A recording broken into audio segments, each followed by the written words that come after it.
আসসালামু আলাইকুম। আজকে সকালবেলা গরুর খামারে দুধ দহন করার সময় একটা কথা মাথায় আসলো। গত 2 দিন আগে আমাদের এক ভাই রাজশাহী থেকে 25 কেজি আমরুপালি আম আমাদের মাদ্রাসায় দেওয়ার জন্য পৌঁছে দিয়েছিলেন আমাদের কাছে। তো ভাবলাম যে শুধু আম কেন দিয়ে আসবো, এর সাথে আমরা আমাদের খামার থেকে দুধও ওদের জন্য দিয়ে আসি। তো যেই কথা সেই কাজ, দুধ দহন করার পর 10 কেজি পরিমাণে দুধ আমরা রেখেছি। এই দুধ আমরা মাদ্রাসায় দিয়ে আসবো। এর পাশাপাশি ওই যে 25 কেজি আম আমাদের কাছে পাঠিয়েছেন যে ভাই, ওই আমগুলিও আমরা আজকে মাদ্রাসায় দিয়ে আসবো ইনশাআল্লাহ। একে তো এই মুহূর্তে খামারের কাজের চাপ আমাদের অনেক বেশি, এর পাশাপাশি হচ্ছে এখন বৃষ্টির সিজন, তাই প্রচুর পরিমাণে বৃষ্টি প্রতিদিনই হয়। এই বৃষ্টির মধ্যেই আমাদেরকে এই কাজগুলি করতে হবে ইনশাআল্লাহ। যেহেতু আমরা আম দুধ নিয়ে দুপুরের দিকে যেতে পারবো না, তাই আমরা আগে থেকে ফোন করে জানিয়ে দিয়েছিলাম যে বিকালের দিকে আমরা আসবো। এই জন্য মূলত আমরা একটা প্ল্যান করেছি, সেটা হচ্ছে এই দুধকে আমরা জ্বালিয়ে নিয়ে যাবো এখান থেকে, যাতে করে দুধের মধ্যে প্রচুর পরিমাণে সর পড়ে। তো আলহামদুলিল্লাহ 10 কেজি পরিমাণে দুধ আমরা নিয়ে নিয়েছি। এই দুধটাকে এখন আমরা সুন্দর করে জ্বালিয়ে তারপর এখান থেকে নিয়ে যাব। তবে আকাশের অবস্থা তেমন ভালো না, যে কোনো মুহূর্তে বৃষ্টি হতে পারে। মোটামুটি আগুন জ্বালিয়ে দুধটাকে একটু গরম দিতে পারলে আস্তে আস্তে এটার মধ্যে মোটা সর পড়বে, যেটা আমি আপনাদেরকে দেখানোর চেষ্টা করবো ইনশাআল্লাহ যে কি পরিমাণ সর এই দুধে পড়ে। তো যাই হোক, আলহামদুলিল্লাহ এখন দেখা যাচ্ছে আকাশে হালকা হালকা রোদ। তবে আমরা জানি না এই হালকা হালকা রোদ কতক্ষণ থাকবে।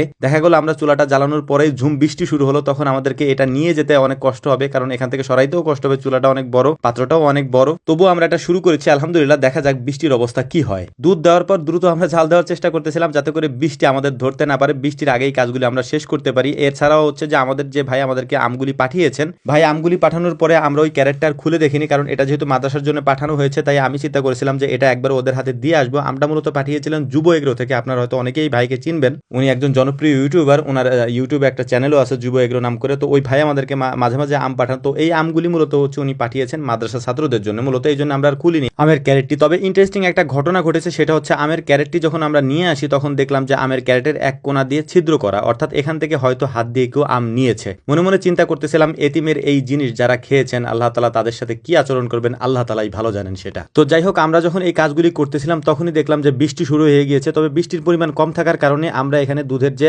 কড়াইটা ছিল আমাদের, এটাকে আমরা বাড়ির ভিতরে নিয়ে গেছিলাম এবং ওখানে নিয়ে তারপর জাল দেওয়ার চেষ্টা করতেছিলাম, কারণ আস্তে আস্তে দেখলাম যে বৃষ্টির পরিমাণ বাড়তেছিল। তো আলহামদুলিল্লাহ হালকা আছে কয়েক ঘন্টা এই দুধ রাখার পরে দেখতেই পাচ্ছেন যে কি পরিমাণ ঘন সর এটার উপরে পড়েছে। যদি আমরা আরো কিছুক্ষণ রাখতে পারতাম, এই সরের পরিমাণ বা এটার মোটার পরিমাণ আরো হতো। এটাই হচ্ছে অথেন্টিক এবং খাঁটি দুধের একটা গুণাগুণ। এটা আমি আমাদের নিজেদের খামারের দুধ বলে বলছি না। আপনি চাইলে আপনার খামারে যদি গরু থাকে, সেই গরুকে আপনি পর্যাপ্ত পরিমাণে কাঁচা ঘাস খাইয়ে দেখেন এই গরুর দুধের পরিমাণ বা দুধের সরের পরিমাণ কি পরিমাণে মোটা হয়। আলহামদুলিল্লাহ এটা আমাদের পরীক্ষিত একটা জিনিস। এটা আমরা অনেক দিন পর্যন্ত পরীক্ষা করে দেখেছি কোন খাবারটা বেশি দিলে গরুর দুধের সরটা মোটা হয় এবং বেশি হয়। পরীক্ষা করে আমরা যেটা পেয়েছি সেটা হচ্ছে কাঁচা ঘাস। কাঁচা ঘাস গাভীকে যত বেশি দেওয়া যায়, দুধের ল্যাক্টোজেনের পরিমাণ তত বেশি হয় আলহামদুলিল্লাহ। আর আপনারা তো দেখেনি আমরা কি পরিমাণ কাঁচা ঘাস আমাদের গাভীকে খেতে দেই। তো যাই হোক, আমরা মাদ্রাসায় আসার পর সুন্দর করে ওদেরকে ওদের জিনিস বুঝিয়ে দিয়ে তারপর আমরা চলে যাবো ইনশাআল্লাহ আমাদের খামারের দিকে, কারণ আমরা সকাল থেকেই কাজ করতে করতে একেবারে ক্লান্ত। সকালে বের হয়েছে, এখনো পর্যন্ত আমাদের ফেরাই হয়নি। তো যাই হোক, আমাদের জন্য দোয়া করবেন, আল্লাহ তাআলা যেন আমাদের খামারে এবং আমাদের ব্যবসায় বারাকা দান করেন। আসসালামু আলাইকুম ওয়া রাহমাতুল্লাহ।